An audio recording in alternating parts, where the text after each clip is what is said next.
Yo, what's up, everybody, and welcome to the newest edition of the Bronx Muchachos podcast. I'm your host, Mark, and tonight we got the family with us. We got Alex, Hello, hello, hello. we got David, What's going on, everybody? Welcome back. and of course, not least, Danny. What's good, everybody? All right, everybody, you guys know the drill by now. Like, subscribe, rate, review, Apple Podcasts, Spotify, Google, Amazon, Odyssey. You know the drill. Go across all the platforms. Yo, if you're watching the 5 Reasons for Sport Network, don't forget, hit them up, hit the like button, subscribe to the channel, do everything you got to do, give them some love. And of course, this is all brought to you by SeatGeek. SeatGeek is the best way to go ahead and browse and find your best tickets for anything you want. Baseball season's here. You got hockey playoffs, got baseball, got basketball playoffs, got college baseball, got concerts going. We talked about Taylor Swift last week. Dave wants his Taylor Swift tickets. Go get them over there, Dave. Don't forget, hit us up. No, sir. No, sir. You got it all wrong.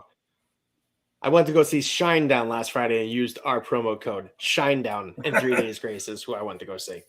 So, all right, get it right. That's right. I forgot. You went to Shinedown, but you were secretly trying to get your Taylor Swift concert.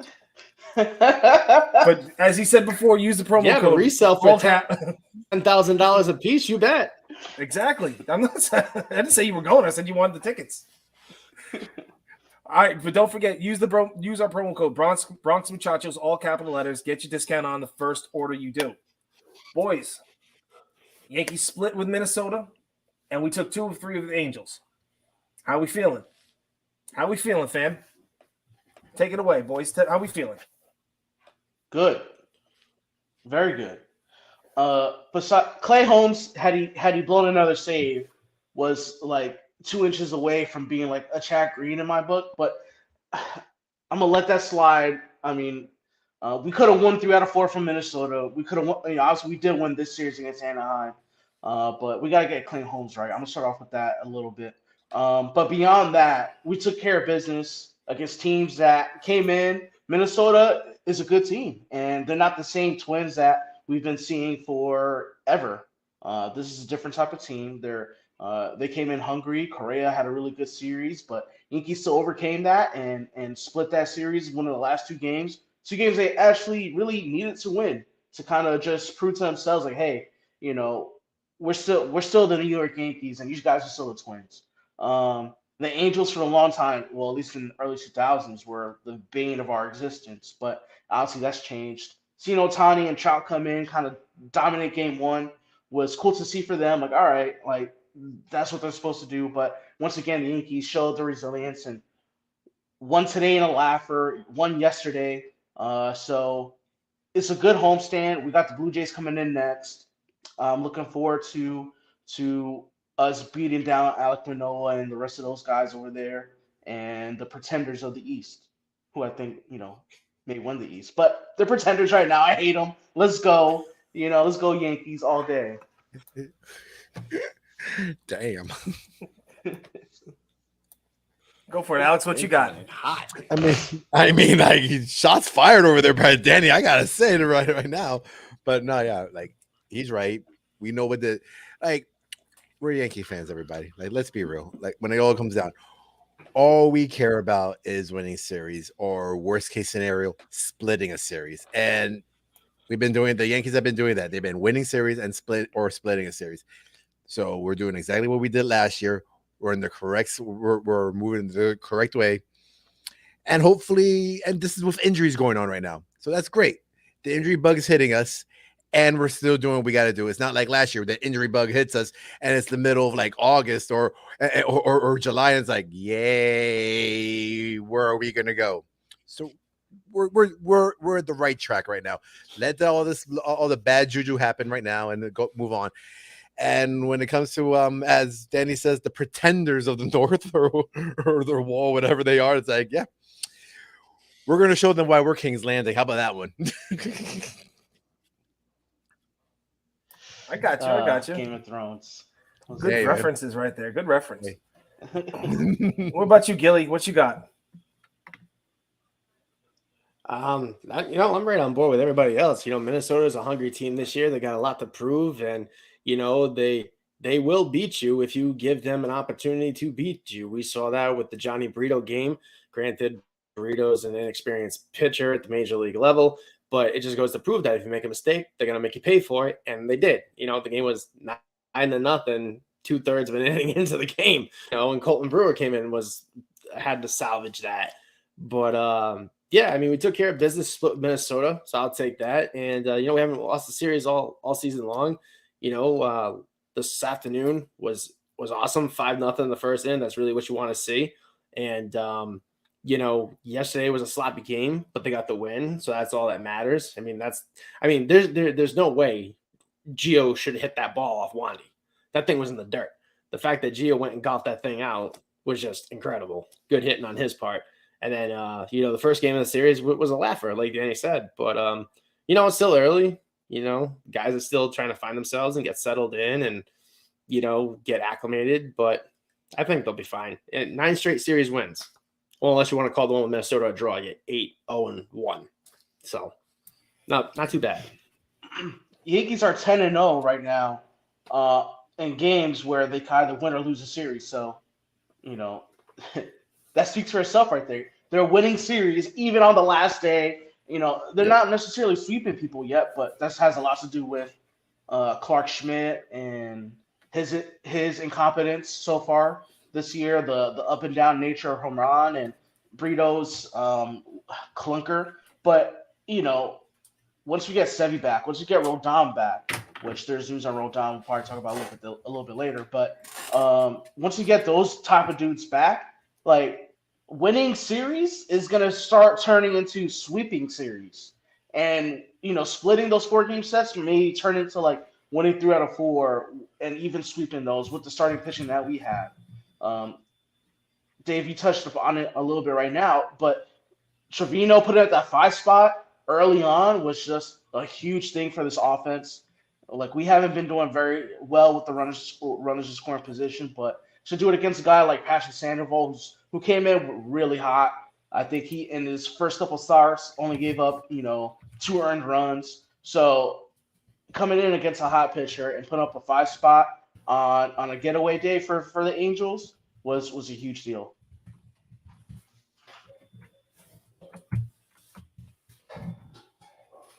I get you on that, and there's a lot of good things that were happening in this series. All right, go for it, Dave. I was gonna say the other good thing that we're seeing too early in the season, like they get blown out or they lose a game, they don't carry that loss over into the next day like we saw them doing a lot last year. So that's also a good thing that shows you that the team's in a good mental state early on in the season. That's what you want to see. You're right, Dave. You're right about that part. And speaking of good mental state, we'll take something with that we've been talking about a lot, which is Garrett Cole. He was utterly dominant against Minnesota. We're swinging back to that when we take it back to the Minnesota series. He turned around, pitched a complete game, but it's the fact that. But if you watch how he's pitching right now for the first 4 starts that he had, he's not the head case that we've been accustomed to for the past couple of years. That he's overthinking his pitches. He's in his own head. He's getting mad. He's walking around. No, he gets the ball, he gets the pitch. Maybe he had one hiccup with Trevino. They squashed that real fast now. They know what they're doing. But boom, he gets that ball. He's throwing the ball. He's on point. He still doesn't let that fastball eat all the way. So he still can turn that. He can turn the dial up late in the innings. So I mean, he's proven. I think finally, since we've had him, he's now proving that he's worth the $36 million a year that we invested in him. And that's always going to be your table setter. I think that as of right now, I don't see any other, maybe there's 1 or 2 other pitchers in the AL that can vie for a, Cy Young award with him. I think Shane McClanahan's going to be up there this year with him, but I think Cole's out in front for that whole thing. And then swinging it over to this past series, something was said. Danny was saying before. Yeah, Ohtani and Trout, they did well. But what did Ohtani do the rest of the series? Nothing. Not one thing. Judge robbed him of a home run, and he turned around and did nothing else. He has not. You know, he wasn't showing. He was sitting there trying to flirt with New York, saying, "Oh, it's a great place. I love playing here." You didn't really. You don't. He every time he's come here, he hasn't proven that he belongs here. And that's always been my big thing is that when he comes to play the Yankees in Yankee Stadium, he doesn't prove that he belongs at part here, and he can't. I don't think he can handle the bright lights, like he can over in Anaheim, because it's not Los Angeles, it's Anaheim where he plays. You know what I'm saying? So and having Trout next to him kind of still helps deflect everything. He doesn't get he gets the attention, but he doesn't get all that attention. You know what I'm saying? But I mean, he had a whole country on his shoulders during the WBC, and he produced. So, like, I get what you're saying, but at the same time, I think he has it within him to handle just a city and a rabid fan base. Yankees are not going to get Ohtani. Let's just squash that right now. I don't think they're going for it. I don't even think they're in. They're not in the ballpark. They're not even going to make an offer for him. They're going to need to get rid of Donaldson and Giancarlo just to even consider a contract with him. But Garrett Cole's been nasty, bro. He's been nasty for years. I think he's worth this. I think he's worth the $36 million because he gets you game one starts every year. He's a game one starter, and he's proven that. He's top 3 in Cy Young. He's that type of dude. He hasn't won the Cy Young yet, but it's gonna come. I feel like this is a year that he may finally win that hardware. But every year he's a game one starter, and despite even with that game one debacle, wild card debacle against the Red Sox in 21, like he's been nails in the playoffs, and that's what you want out of an ace. You're right. With the 21, he was injured. He was injured going into that. So that's the mulligan right there. All I say is this: that if you watch him on the mound now, he's got a different presence about him. Like he's always had that. He's always had the presence, but this year I think it's even more focus. It's more determination, and the fact that he's got a pitch clock that he can't sit down there and dwell on the past. Like the memory for him of the last pitch is very short now, where before it was longer. That he's now dwelling on that pitch. And that takes into 2 to 3, maybe even 4 pitches down the line, where he's still thinking about that one miss he had. Now it's that pitch is gone. We threw the dirt. I picked up dirt, throw it away. Like you teach kids, like everyone was taught when you're in Little League. Oh, you made a bad play. Okay, pick up dirt, throw it away. You're good to go. Now it's on to the next one. He's got a memory of a goldfish right now, and that's what I'm saying. Like that's where I'm saying he's earning that 36 because now he's taking everything there. And he's trying to show everybody in line. This is how we're going to do it. You're following me. You're following my example. I'm leading, but not only going to tell you, but I'm going to show you, and we're going to do it. And we're all going down that road. Mm-hmm. Dave talked about Johnny Brito before about how he had a little implosion against the Twins. He came back and pitched pretty damn well the other day. Yes, he did.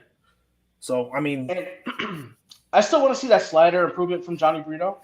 You're seeing it a little bit, him throwing it, early in the count, and he even tried to get Trout to chase, but you got to be more consistent with that third pitch for Johnny Brito to take that next level. And, exactly. It's going to take some time. You're 100% right. It's going to take some time. Like he's a young pitcher still and everything like that. And yeah, he's trying it against some of the best. Like, let's be real. Ohtani, Trout, those are names that are going to be names for years to come still. Trout's a name that we know. It's a household name. Ohtani, he's what, 5 years? Is it like 5 years he's been in it almost? He's a household name. He's a household name too. Yeah. Like these are household names that they know what they're doing. And yeah, he's gonna learn. It sucked that what happened with Brito last time, his previous outing, but he bounced back and he did what he had to do. Yep. Trout and Ohtani combined 1 for 16 lifetime versus Nestor Cortez. Those two dudes. So Nestor did a great job today. And he did. Like even with our injuries in our rotation, Yankees are still top 4 in rotation ERA. Top 4 in all of baseball. So that's without Sebi. That's without Rodon. That's without Montas. So even with Brito and Schmidt still finding his way, this is still a really good rotation, and that has a lot to do with Garrett, with Nestor, and the way Mingo's been pitching, even with the Rosin stuff, which I can't wait to talk about Sunday. So tune in for that. on Sunday because I guarantee we're gonna talk about it with Jacob DeGrom. I'm just We gonna already tease it did. now. No, Jacob DeGrom. Well, what happened over the weekend? What's gonna happen this following Sunday? That was Max Scherzer. Jacob DeGrom. Yeah, that's what I meant. Max Scherzer. Same person. Whatever. Former Mets pitcher. Whatever. Max Scherzer. Okay. Congratulations! No, it's not. It's Congratulations, not the same everybody! Congratulations, everybody! We are now don't know who we're talking about anymore. But that guy's suspended. That we're talking about. We all know he's suspended though. 10 games. Yeah. 10 games somehow now. Okay, we're gonna talk about that guy next week anyway. Just tune in. How about that? They next will Sunday, be. Tune in. They will be. But I'm gonna say right now, sucks to suck, Matt Max. Speaking of all that stuff, man, we're talking about joking around about Ohtani coming over the Yankees. How you got to get rid of Donaldson and Big G. Well, basically got Big G's off again. He's got a 6-week vacation. I want to say vacation because it's kind of messing around with him, but another injury, hamstring. Yes, but did you see during the game that it's coming out that he is actually pissed off about this injury too? Oh yeah. He's pissed off about everything. He's like, I shouldn't be here. I shouldn't be doing this. Shouldn't be happening. At least yes, so it sucks that quote, we're all. What was it? Please say this exact quote. Yes. So his exact quote, according to John, this is John Carlos Stanton's own words, so I'm not paraphrasing. Quote: "It is unacceptable this often right now. The team relies on me. I can't have this to continue to happen, and it puts us in a really tough spot that we are not prepared for." Well, dude, stretch. Take better care of yourself. What to tell you? Like you're I guarantee you he is doing that. I don't know. Dave. You know what? You might be right. What you're saying, you might be right. Why does this dude keep getting hurt, bro? He can't control that. It's not his fault. That's not his. Exactly. It's his body. You can't get mad about. But what you can do is you could be. I get it. Proud. You could be proud of the man right now that he at least has the balls, I'll say, to actually come out there and tell the world how he's feeling inside that all day long. What he's feeling inside and telling it like, hey man, this is not acceptable. I know what is going on. I'm a New York Yankee. I'm here. There's only one reason I'm here, and that's to help us win the game. And if I'm not here, you are paying me for no reason. And he's upset about that because he's a man that's showing like he's showing old school for habits. That's like, yo, I'm a working man. I want to work and get paid for my money. I don't want to be like sitting on the sidelines like some people like, yeah, look at me. I'm getting paid a lot of money. Nah, he don't like that. That's what he's showing off to us. Mm-hmm. I love those comments by Giancarlo. Yeah, and I get it too. There's never been another accountable Yankee like this, like in recent memory. I can't think of anybody besides Jeter being like, yeah, you know what? During that 0 for 32, like I deserve to get booed. I'm like, yeah, boo me, 0 for 32. But Giancarlo, he can't control his body, unfortunately. Like you could do all the calisthenics. He's with Cressy. Cressy came in to change the whole program, and we're still getting hurt. The man's doing yoga now. They do yoga. Yeah. Come on, like that's legitimately like, that's made for stretching. Yeah, he's a twig. Like it's just great. Like he's like a built twig. He's Groot. That's what Giancarlo is. He's Groot. That's a nut. That's 3 references, everybody, in one day. No, I mean. My whole thing, I'm glad he's, at least acknowledging what's going on. I mean, I'm sure he's probably sick of hearing all the whispering in the background and all the criticism since the day that he got here, about this. And it just sucks, I'm about ready to just say, screw it, put his ass in left field every day and just let it roll, like if that's what's going to keep him healthy, then let him play the field. But that's what the Yankees messed up beginning. Yeah, but the Yankees, that's the problem that the Yankees messed him up in the beginning is by keeping him as a DH. And I get it now. I mean, he played a good amount of games last year. I mean, he wasn't the injury prone player that we've been accustomed to last year, and he played more in the field. I think him being in the field kind of keeps himself loose, keeps him moving. He's not sitting, and that's the problem is that they throw him at DH and he sits. And he's not doing much. Tell him to get off the, in between innings when the Yankees are in the field. Tell him to go in the stationary bike and just ride the bike till they come back, or do something. But they have to figure this out because he's got 5 more years, including this year. I think that's what his contract is, 5 more years, and yeah, he can't. 2028 is his last year. Yeah, so I mean, it's nuts. They got to figure something out because what they're doing isn't going to work. And as we've been talking about before, those outfield positions aren't going to be opening up for him anytime soon because we got kids coming up. And one person that we could be talking about soon is Elijah Dunham. Now that we know Stanton's down for 6 weeks, even IKF, Dave was saying before, the IKF did a great job today. He had a hell of a catch today in center field, but you have a real shot with Dunham. He can play all 3 positions and he can back up at first base. He's off to a really hot start in AAA. Dan, you got I got his numbers right here. So in 15 games, played a homer, 3 RBIs, 4 stolen bases, 7 walks, 14 Ks, slash line of 276, 354, 397, go for a 750 OPS. But he's playing all 3 outfield positions, like Mark is saying. The numbers are not going to, jump out at you, but if he did that in place of Hicks, in 15 games and 65 at bats, we'd be happy with the homer, a couple of RBIs, and getting on base in a couple bags. Hicks at this point is an albatross, but we're not going to talk about him. I'm going to focus more on what Dunham could bring to this team. Speed with that 4 stolen bags, some power. I mean, a homer, but last year he did pretty good. I think he hit 20 homers last year. Let me double check though. He hit 17 homers between AA and AAA last year. So the power's there. Yep. So the power's there. 37 bags. I mean, he had 248 last year, but he still got on base on a really good clip, 349. So Dunham should be a legitimate option for the Yankees at some point in time, whether it be this year or next year. He's 25 years old. He's ready for the next. He's getting ready for the next level, and I would like to see him over Hicks at this point in time. Mark, you said it from the offseason that Dunham should be a legitimate option for this team come this year. Danny, I'm going to be honest with you. I'd rather see my dead grandmother over Hicks out there right now. I want to see my grandma too, but yeah,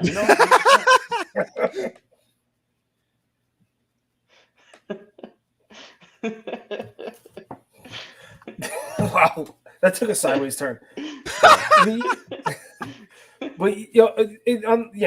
I like Dunham. And you know what Dunham also represents?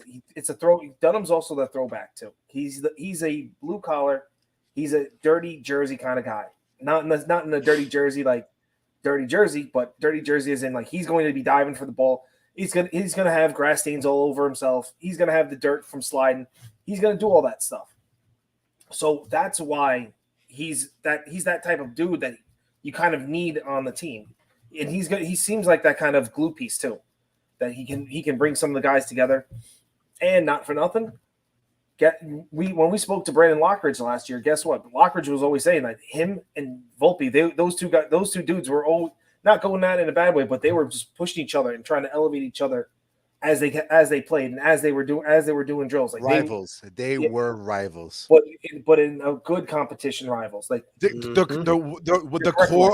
correct way of rivals, not the way of that we have in this the world. Like rivals that we want. No, rivals as their friends and pushing themselves to become better. Exactly. Yes, that's exactly right. And I think that could also help Volpe out, especially early on in the season where he's not hitting as well. Or he's, we're certain, where it might is stealing. Oh yeah, he's stealing.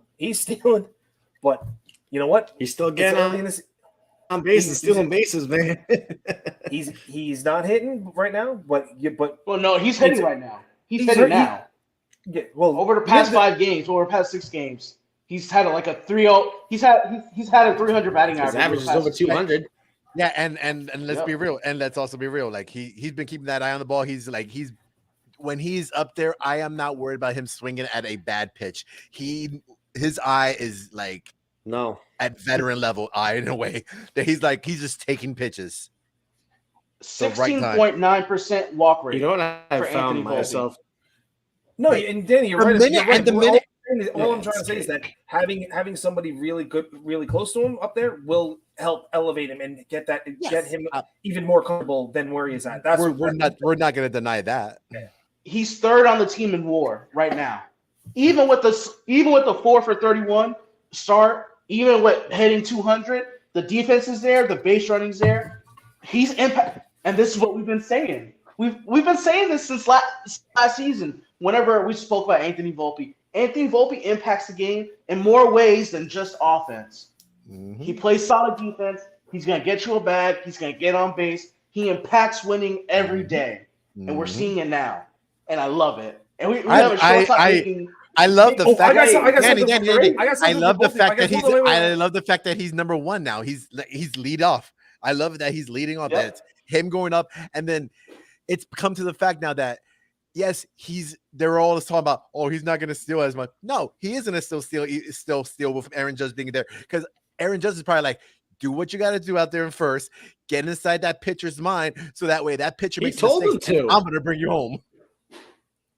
Just on that 3-2 pitch that They Griffin asked him Canning about this the other he day. threw him a fastball. Yep. He threw him a fastball because Volpe was on first. He didn't want him to take They that asked back. Aaron Judge. He wants to sneak one by him, and he couldn't. Go ahead, Dave. They asked Aaron Judge about this the other day, and whether or not him dancing on base like distracts him or whatever. He's like, no, I told him to do it. I told him to keep doing it. I love what he's doing. I told him to keep stealing I didn't know that bases. came out, but that's awesome.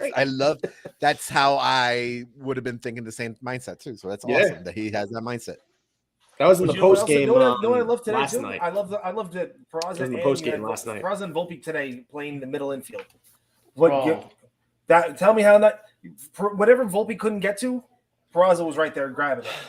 That and Peraza saved a run today. Yeah. Pour one out for the There's homie. He's going back to AAA. Someone put a tweet out there of like basically all of them out there on the dugout, and it's like, can someone just frame this and not let anything happen? And sadly, we know what that means. And it's always It's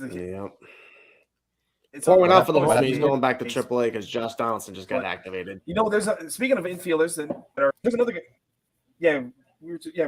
Josh Donaldson's activated, but we're talking about we've kind of had a conversation about another guy that's down the farm that kind of needs to have a good look. And he's been around for a bit, and he's got to be, he walks with he carries a big stick when he walks around. That's Andres Chaparro. Now, Danny, I know someone that you've been eyeing up. Danny, tell us a little bit about Andres Chaparro. Well, Chaparro had a really tough start in AAA. He was 0 for 30 to start the season. So, let's just keep that in mind. But in his past 33 plate appearances, 13 hits, 6 homers, and 30 at bats. 6 homers and 30 at bats. 4 walks, 17 Ks. Ks are not what you want. But 220 batting average, 270 on base, 559 slug, good for 829 OPS. But for a dude, we saw what he did in spring. He's positionless. He's not a third baseman. He's not a first baseman. He's a DH. Just have him out there with that big leg kick and let him smash. Like 6 homers and 30 at bats. You're not going to see that. Only people like Aaron Judge hits 6 homers and 30 at bats. All right. So that's a homer in every 5. Literally every other game he's hitting a homer, or every game he's hitting a homer at this rate. Obviously it's a hot stretch for him. It could be really hot and cold, but I would love to see him get an opportunity at the big league level as well. Giancarlo's going to be out for the 6 weeks. We touched on that already, but if we could get him some DH at bats this year, it will be amazing. And let's remind everybody, this guy was left unprotected in the Rule 5 draft. So every team had the opportunity to pick up Andres Chaparro, and they passed on him. And he said, you know what? This is my coming out party. Spring training, had a great spring training. and now 24 years old, 6 homers and those 30 at bats. It's nothing but up for Andre Chaparro. I don't want to be devil's advocate, but do you think it's everybody passed upon on him on the Rule 5 because they don't think he has it?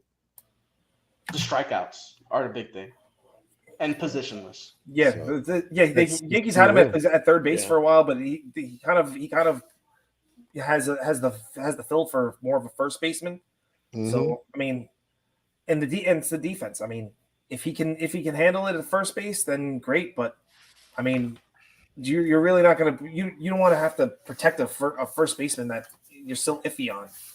Okay, So, talk about first base. I know he's not. I know that the series just happened. Gio Urshela at first base was a shock. That was like, what is going on? But he's a utility guy. He can play. That was interesting. That was interesting for the Angels. Yes, that was interesting though. I mean, you remember 2021 shortstop 2021 for us. Beginning of the season. He played in 2021. He played shortstop for the Yankees when they finally figured out Gleyber Torres couldn't hack it over there. Yeah. I mean, they had to reconfigure that entire. But that was then though. I'm just shocking how him going over first base, not all those other areas. That I'm not worried about that. That was just the shock to me. The shock was seeing that at first. I was like, whoa, eye opener. And he made an impact too at first. Yes, he made that nice play on the bunt that I think Cabrera tried to bunt on. Cabrera pushed it too far. And then he also made that great play. I forgot who hit the ball, but then he just caught it like nothing, and I was like, whoa! I thought that was going to be an He's easy just a great infielder. infielder. Yeah, he's athletic. I mean, look, just think about it. He played all those positions and he played them well. Very, very good reflexes. I got to give it that reflexes on point. What's up? I love it. This team is just is good. Like, I can't wait till we get healthy. I'm just really looking forward to that. Well, especially pitching wise. I was gonna say, but speaking of that, you had Sevy facing Bader today before the game. Sevy was breaking Bader's bat today. Yep. So he was like, sometimes I could be too nasty. I love it. Like, yeah. That's the type of dog they need back, right? Yeah. They need that kind of dog back. But you're right. How nasty does that rotation get when Sevy comes back? Then you go Cole to Sevy to Nestor with Brito and Herman at the back end. Then you get Rodon, and then boom, then it just lengthens that rotation even more. Then it takes a little bit. Then it takes a little bit of pressure off the bullpen because they've been kind of shaky a little bit. We talked about Holmes, but even today it was even though the score at the end doesn't give a true definition of what the game was because it was a nail biter until the end. 100%. Wandy's been up and down. I would say like he's had really good moments, and then the ball leading to the run yesterday with us also walking off. But and Gio put in a great. Alex, you referenced that earlier, but Wandy's been up and down. I want to see a little more consistency from him. But we need Tommy Kahnle back. We need Trevino. We need Loizaga to get Ian Hamilton's been a stud, and I think the roles, the lanes that he's been put in, he's taking full advantage of. What's it, 8 innings, 15 Ks? Like, bro, that's pretty good. So he may find himself a spot. Jimmy Cordell may not be lasting the entire season when those three dudes come back, but it'll be interesting to see. But with Rodon, the back thing is becoming a thing. Boone keeps saying, hey, it's a small thing, but if you're getting a CT scan after an MRI shows like it's normal, then I'm concerned. What's your level of concern with Rodon at this point? Without knowing what's going on with the CT scan. I'm highly concerned. The fact that they spent $162 million on him this offseason to be a number 2. This is not looking good, and this is what everybody's was with him opting out, trying to get a bigger deal was his injury health. It's not a good thing when you see a guy coming back from a Now all of a sudden the back issue, like what's next? And he's 2 years removed from Tommy John surgery now? This is not a good look. And we saw with Rizzo how backs can linger throughout the entire season. Well, even starting this offseason, Rizzo was having some back problems too. Mm-hmm. Yep. He's going to be shut down for 3 to 4 days of not throwing, which pushes his timeline even further to the right. Talking. Where are we talking now? We're talking for him. It's got to be early to mid-June by the time he makes it back. I mean, he's at this rate, he's going to be one of Cashman's favorite things, which is the trade deadline acquisition that you don't have to give up anybody for. Sheesh. Yeah. He loves those. He really does. He really does. But it's because we've been hurt for so long. We've been hurt for so much time. Tommy Kahnle was seen throw in the outfield, so that's a good thing. Harrison Bader's about to start his rehab assignment in Somerset tomorrow. So, Danny, let me ask you this: who sits tomorrow in Somerset? Because we got Lockridge down there, you got Pereira, you got Dominguez down there. Who sits? Because it's not going to be Dominguez, and it's not going to be Pereira. So, I was going to say that. Yeah, I was going to say, looks like one of the two is going to be given a shot at right field, and I kind of think it's going to be Pereira taking a look at right field tomorrow. Mm-hmm. Yeah, I think so. Though they've had Jason in center and left. Yeah, that's what I'm saying. But that's, well, you know why? Because that's what could be available come the end of this year is one of those two, probably left field. I get chills thinking about it. Bro, and he got off to a little slow start, but he's beginning to turn around. Like, even though the hits weren't falling, but he had what I think last time I saw it was like 15 Ks, but 8 walks. So it's not that he's swinging at everything. It's just the ball hasn't fallen for him, and this is the first time he started off a year in cold weather. So it's coming around. Wheels are turning. He's coming around. He's second in the Eastern League in stolen bases with 7. So just imagine, just imagine this. Come like August and September. Let's just venture out. Imagine a lineup like 9-1-2, Dominguez, Volpe, Judge. Oh my God. Like, lock down that left field, bro. Just lock it down. Oh my gosh. Dominguez being a switch hitter, I that's just so exciting to me. Oh, when he come up and hit 200, I don't care. I hate to be. I'm kind of with Danny. I'm kind of with you. I'm with you on that. Just let him get his feet wet, man. Just let him chill. Let him get his feet wet. Yep. Heck, at that point, man, push everybody off to the side. Put him on the playoff roster too. Let him right, exactly. Danny, Thanks. Danny, I don't want to rain on your parade, but several pieces are gonna have to find themselves off this roster in order for him to get added to it. So I don't care. There's also that. I don't care. My I mean, give a F if the for that Diamondbacks, if the Diamondbacks can eat $34 million of Madison Bumgarner's contract, no reason why the Yankees can't eat $30 million of Aaron Hicks and send him on his way. I mean, hey, that's same. That's a Sunday topic as well. Come join us Sunday to talk about how it's gonna happen. Stay tuned Sunday. I think it's gonna happen though. I really do think it's gonna happen though about that one. Like if Aaron it continues going, his way off this if Aaron Hicks continues playing the way, if he continues playing the way he is playing, legitimately, the Yankees have no choice but to just be like, have a nice day. See you this later, sucker. Like, because if Dominguez is hitting like 340 in Double-A, and come June, July, and he's knocking on the door of Triple-A, Yankees may say, you know what, play 2 weeks in Triple-A and come join us in the big leagues. And then think about it, Danny. Think about it. And imagine if Hicks is still hitting barely 100. Come on, it's like I would rather have nobody there get a free out instead of having Hicks out there on bat. Like, just take the free out. Just sit down. Yeah. Free out. Like, it's not even worth it. I am curious as to who's going to get the boot once Bader is ready. Are they going to DFA Franchi? He's been cold lately. I would rather just bite the bullet and say goodbye, Hicks.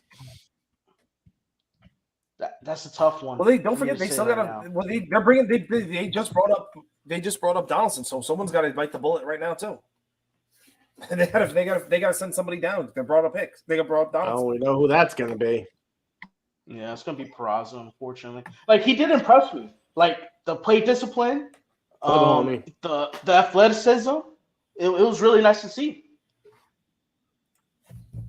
I think him at second base defensively. Wow. Yeah. Two plays that he made today were both like 4 or 5 star type of plays. And then to stay calm with the bases loaded and earn that walk and earn that ribby, like, hey, good on him. Good on him.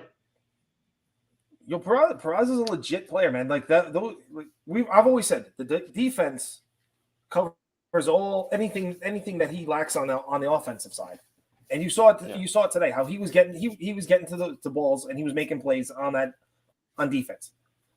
Mm-hmm. But I mean, I hope he stays up. It's just a very the configuration of that team then changes with him up there, because then you gotta figure out where he's gonna play. Are you gonna have him? Because bringing him up, you can't sit him every day. You know what I'm saying? Like it's not worth it to have him there and sit. It's a waste for having a 22-year-old. I think he's 22 at least, 22 or 23. It's a waste for him to be up here sitting. 22. That's just my thoughts about that. But then you got DJ who's got to play, and he can rotate around. But I think having that open DH, or even at that point having putting Donaldson, putting him at DH for a while, and then letting everybody kind of rotate around. Give Donaldson like maybe a couple days back at third base. Let DJ DH one day, let Glaber DH. Give Volpe a couple days off. Let them all let the pieces move around. Let them play a little bit, and it might work in their favor. Kind of keep everyone a little bit fresher. I feel like this team is better without Josh Donaldson at this point. I have like. Go ahead, Dave. Yeah, no, we I'm know just that. saying that. Yeah. But it's not going to happen. So No. what I was saying is, with Donaldson, until he can straighten out his bat, I would just leave him at the DH. Just leave him at DH. Let him straighten the swing out. Don't have him worry about playing the field or any of that. Just give him one thing to worry about, and that's because before he went on the IL, he was 2 for 16, a single and a home run. That's it. Trash.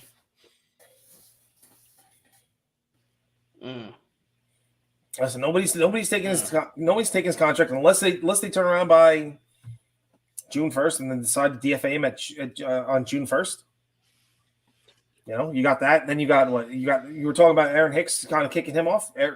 We have until I think August, and it's just after the trade deadline in August for Aaron Hicks to be traded before he gets the 10-5 rights.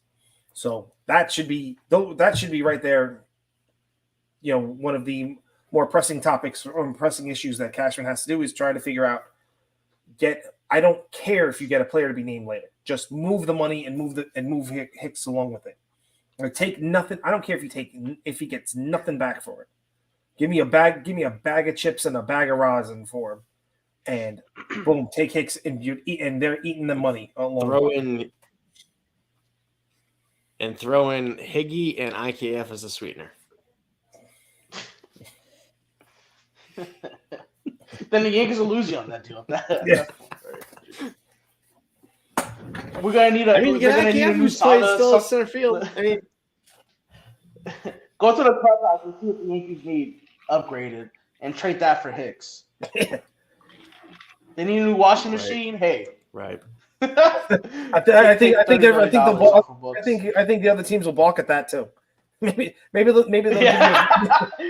do the old Billy Bean move. You gotta stock my soda machine for 3 years. Yeah, my soda machine. Yeah, exactly. Hey, we need better snacks in the clubhouse. All right, that's tough. Oakland's another topic for something. No. We'll talk about that another time, another day, man. You know what's funny though? That tweet that Sunday, I saw about Sunday, IKF freaking Sunday, raking. 10 a.m. Yo, that's right. Yo, Alex, you're right. That I can have he's- tweet was hilarious. Oh, God. He was raking all right as striking out it, and then it started off the day the same way. Yeah, I can't for still raking the He's leads raking from with that 120 batting October. average. Oh gosh. In the damn dirt. Keep on The raking. leaves in front of his house. Boy, he's raking. No, you know what? He could come on down south. The leaves are blooming. We need some new raking already too.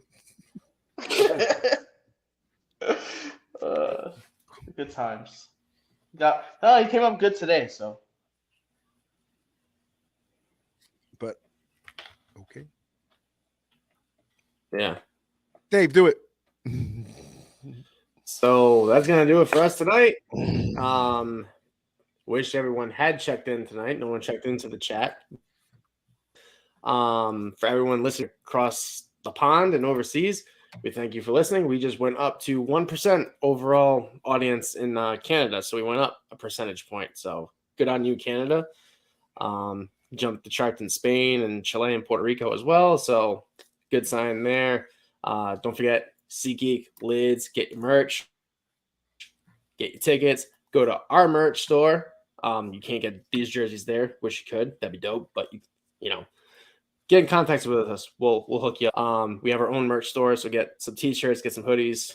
You know, Father's Day. So for Manny in the background, Danny, Mark, and Alex, Bronx Muchachos signing off.